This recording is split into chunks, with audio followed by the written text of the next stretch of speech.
Hi, this is Dr. John Grazel. Now we're focusing on China, but not China in its expansive role in development, but particularly as a member of what are now called the BRIC countries, Brazil, Russia, India, and China, and that phenomena. And we have another video on the BRIC and of each of the BRIC countries. Now, though they're called the BRIC countries and it's applied, they have much in common. The hypothesis that I'm advancing is, in fact, they are very, very, very different. So let's quickly go through China. Okay, we want to start China with Mao Zedong and the Chinese Revolution.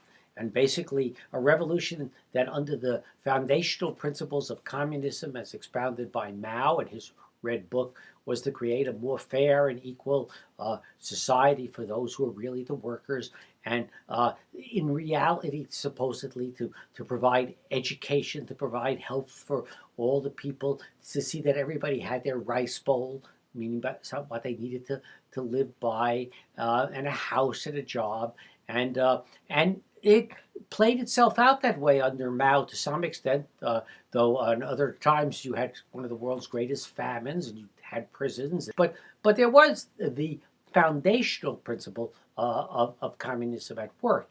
And as part of that, under Mao, there was an initial push to actually give international assistance to project the role of China and the importance of the Chinese model. And therefore, the Chinese went out, and particularly in Africa, actually did some very substantial international development projects. In many cases, ironically, they provided infrastructure. They built ports. They built electricity plants. They built hospitals. They not only built hospitals, they provided Chinese doctors to staff those hospitals.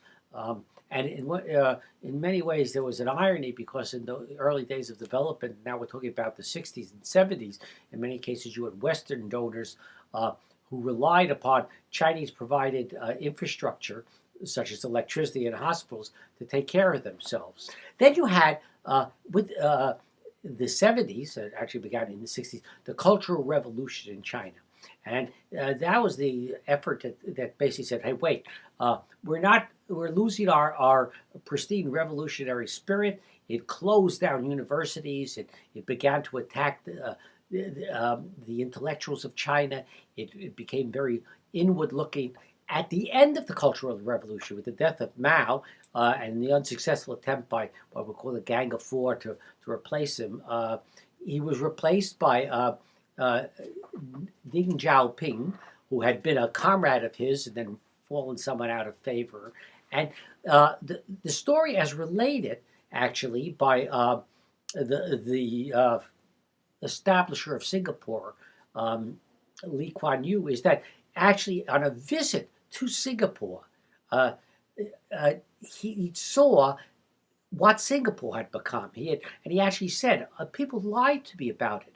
He saw that Singapore had become a highly prosperous society built upon economic freedom without the type of political freedom that is associated with normal, full Western democracies. That and other ideas resulted in a rethinking and a decision on the part of the new Chinese leadership that they were going to try to create economic prosperity under a capitalist model without changing the political system, with retention of the Communist Party. But they were taking a formula that is what we have already identified elsewhere as the Asian miracle formula. Strong governance. Let's get our exports going. We have to get education going. We have to invite in foreign investment, not keep foreign investment out. We have to see that our industries are protected so that they can sell on the export market. Along with this, China did turn, for instance, to the World Bank and become part of the recipients of donor assistance. The United States, because of the politics of the time, did not become an official donor to China. But China did something very interesting. It went to America. It sent tens of thousands of students to America. It went and got the technology and got the education that it wanted and brought it back to China, where under a traditional model, if we had had a different relation with China, we would have sent projects over to China. But they actually, on their own, got those elements that were classic elements for development assistance and development assistance success. And it has proven as we incredibly successful. So right now, China is on the verge and probably has surpassed to becoming the single largest economy in the world.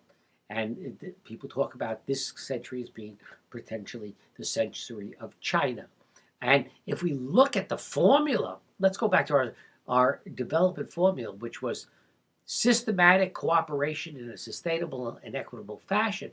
And we look at it, we see what the Chinese did so successfully was they very systematically went about adapting their new model, somewhat the way Singapore had, and they did it in a cooperative fashion. Now, we sometimes think of cooperation as volunteerism. That's not the same thing. Cooperation can be when the government says, okay, everybody's going to come out and volunteer and work, but it's still a form of cooperation. What the Chinese have not proven yet in that formula is that they really have a sustainable model.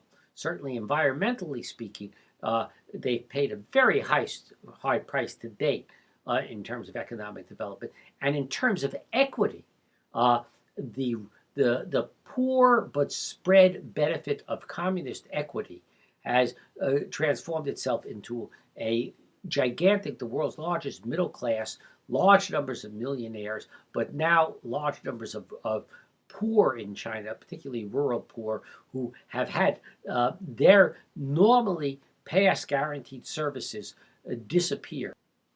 How does China itself look at this? There's a very interesting contradiction that's occurring in China. China now has begun to project itself as the alternative to classic Western development, even though itself, if you look at it, benefited from that model, I'll bet in its own fashion. So it will speak against Western development. At the same time, it demands a presence in the International Monetary Fund and the World Bank. And it actually now provides, as an alternative, more loans than the World Bank to developing countries. And it's not only provides money and projects, but particularly in places like Africa, the Chinese insist on having large numbers of Chinese participate as laborers and tremendous participation of Chinese businessmen, and actually the conversion of Chinese who then become business people in developing countries. So there's a penetration of these countries by the Chinese under their model at the same time as they attack the past the development model as being an imperialistic and dominating model.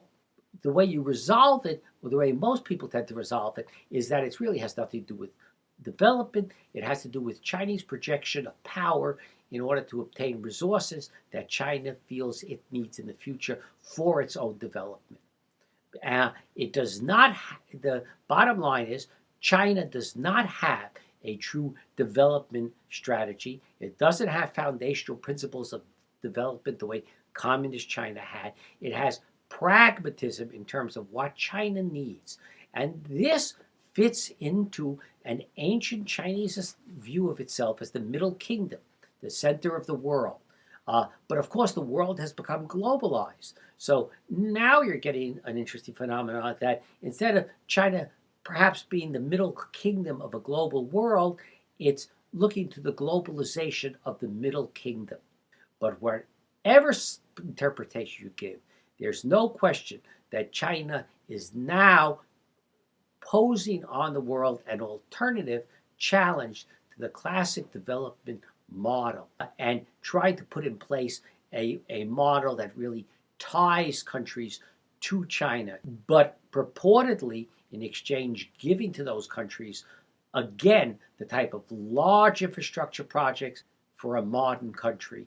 But the question is, are they, particularly in the way they're given, are they systematic? Are they cooperative? Are they sustainable? Are they equitable? And in most cases, the answer is no.